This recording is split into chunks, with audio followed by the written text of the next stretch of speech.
Hello, I'm Jessica, a 30-year-old woman.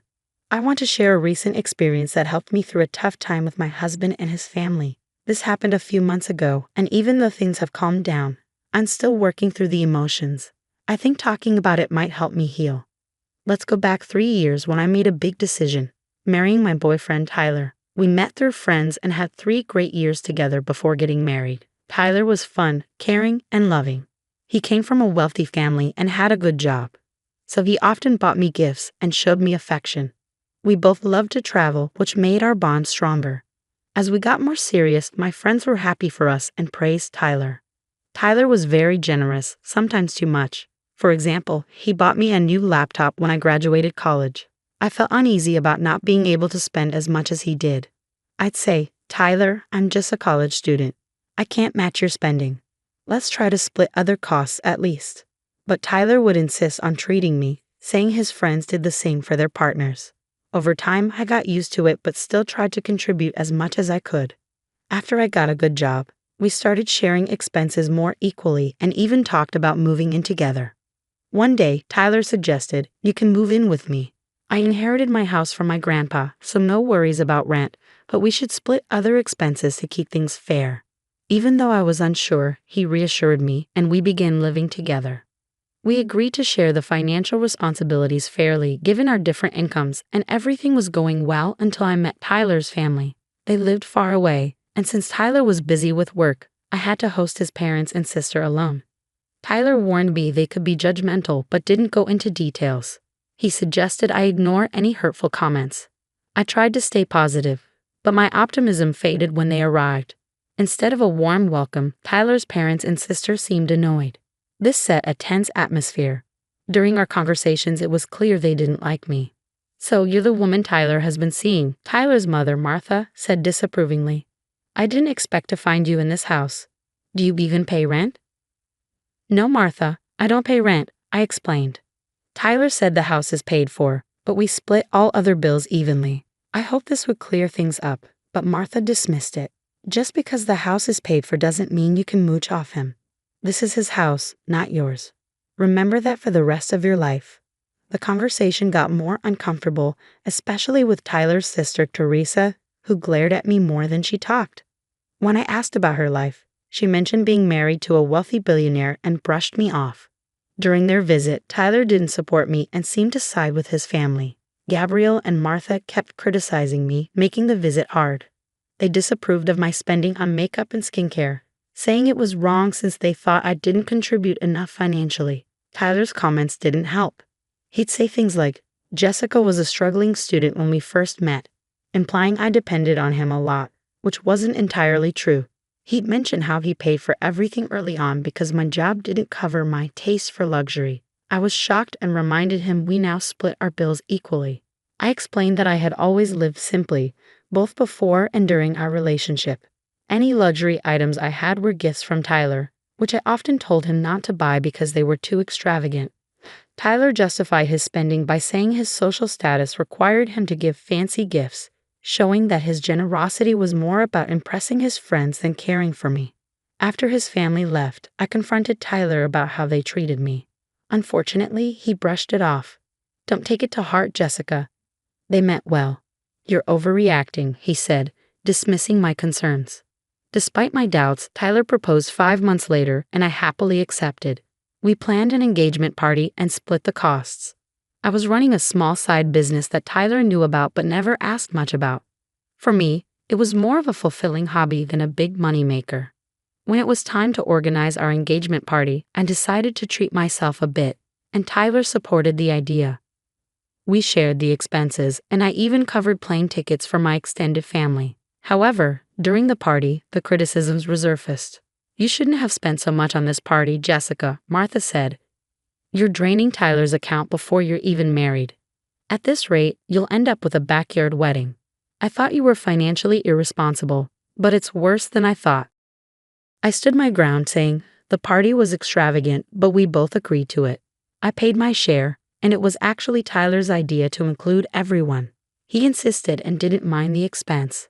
But the criticism continued. Martha accused me of manipulating Tyler into spending too much. Teresa chimed in, saying I should have been more considerate. Frustrated, I excused myself and went to the lawn to find some peace. There, I overheard Teresa and her husband Justin laughing at me. It felt like my engagement party was falling apart, and Tyler seemed unaware of his family's harsh judgments. Most of his extended family thought I was jobless and dependent on Tyler. My mom, noticing my distress, approached me and suggested I reconsider the engagement due to the ongoing mean comments from Tyler's family. After the party, I confronted Tyler about the situation. He brushed it off as a joke and expressed his love, saying financial matters didn't concern him. I told him I wanted to contribute more, especially towards rent, but he dismissed the idea. As we planned the wedding, the stress increased. Tyler's parents continued to criticize me, accusing me of bankrupting their son. Their constant scrutiny made the engagement period very challenging. I made it clear that everyone, including my mom, was helping with the wedding expenses. However, Martha accused me of taking advantage of Tyler and trying to deplete his bank account, branding me a gold digger. I tried to reassure Gabriel, saying, "Gabriel, I'm not asking for any financial help. We can finance the wedding ourselves."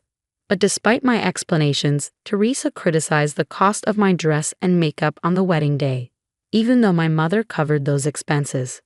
The wedding ceremony went smoothly, but at the reception, Martha and Gabriel continued to criticize my spending habits, accusing me of financially exploiting Tyler. Despite their harsh words, I stayed silent to avoid ruining our special day. A few months later, Tyler got a significant promotion at work and wanted to celebrate with a grand family dinner. I was excited for him and decided to cover all the expenses myself. "Tyler, I want this dinner to be extraordinary. I'm so proud of you and want to celebrate your success," I told him. Tyler appreciated my gesture, and I told him my business was doing well. I had a stable income from my job and recently accessed a trust fund from my paternal grandfather. I planned the event meticulously to make it perfect. However, when his family arrived, they were unhappy with the arrangements. Despite positive feedback from other guests, his family seemed to disapprove of the celebration's lavishness. During the speeches, Martha stood up and, with her voice carrying across the room, began criticizing. "I want to thank everyone for coming to celebrate my son. He's hardworking and generous, and he really deserves this promotion. Unfortunately, he made a poor choice in his partner. It's sad that he ended up with someone who acts like a gold digger. I wish he had seen her true nature earlier. Then he wouldn't have to work so hard to support her expensive lifestyle." Martha continued, her voice full of regret. "It's clear to everyone here that his wife has been very extravagant. From the engagement party to tonight's dinner, she has almost drained his accounts." Feeling hurt, I took a deep breath and tried to stay calm. Martha added, "Thank goodness we had Jessica sign a prenuptial agreement before the wedding. At least some of his assets are protected." She seemed relieved, saying it was good her son married someone who could at least look like a trophy wife. Tyler agreed with his mother. "I can't even afford to spend money on myself anymore. There's nothing left," he said. He called marrying me a mistake and compared me unfavorably to others. Shocked and frustrated, I finally spoke up. "Do you really think I'm a gold digger?" Tyler's response was cutting. "Your lifestyle is quite damaging to my bank account." Determined to clear things up, I said, "Since you all think I'm a gold digger, let me show you my bank balance." I revealed my financial independence to everyone present. The room fell silent in disbelief. Martha accused, "Did you steal my son's money?" Tyler added suspiciously, "She must have taken it from you." Frustrated but calm, I replied, "I don't need to steal money from your son. This is all from my efforts. I recently accessed a trust fund from my grandfather. I plan to use it to buy a bigger house for us, but now that seems unlikely." Despite my explanation, Tyler suggested we could still buy the house. "It'll be a wonderful gift," he said, but I was firm. "This is not happening. Your family has insulted me for too long, and you've never stood up for me. Instead, you've let them spread lies about me." Tyler tried to downplay the situation, saying I was overreacting. But I stood my ground. "No, I am not overreacting. Everyone here knows what your family has been calling me. They were here when you allowed them to insult me during our engagement party." Finally, I reached my breaking point. I couldn't tolerate the disrespect anymore. "I want a divorce," I said sternly. Tyler tried to plead with me, but my mom intervened. "You never defended my daughter. It's time she ends this toxic relationship, she declared.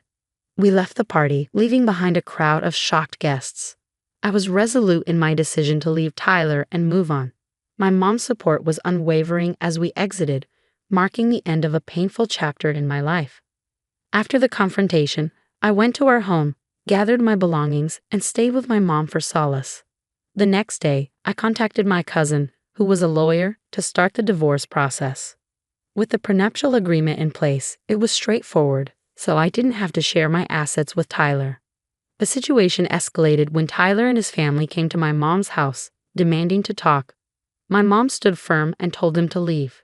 Tyler kept trying to contact me, alternating between apologies and threats. I saved all the messages, ready to file a restraining order if needed. My mom's unwavering support gave me strength. Tyler even tried to confront me at work, but security escorted him out. I decided to leave my job, as my growing business meant I no longer needed it. I resigned that day, ready to move forward. A week later, I served Tyler the divorce papers at his workplace. He went to my old office only to find out I had resigned.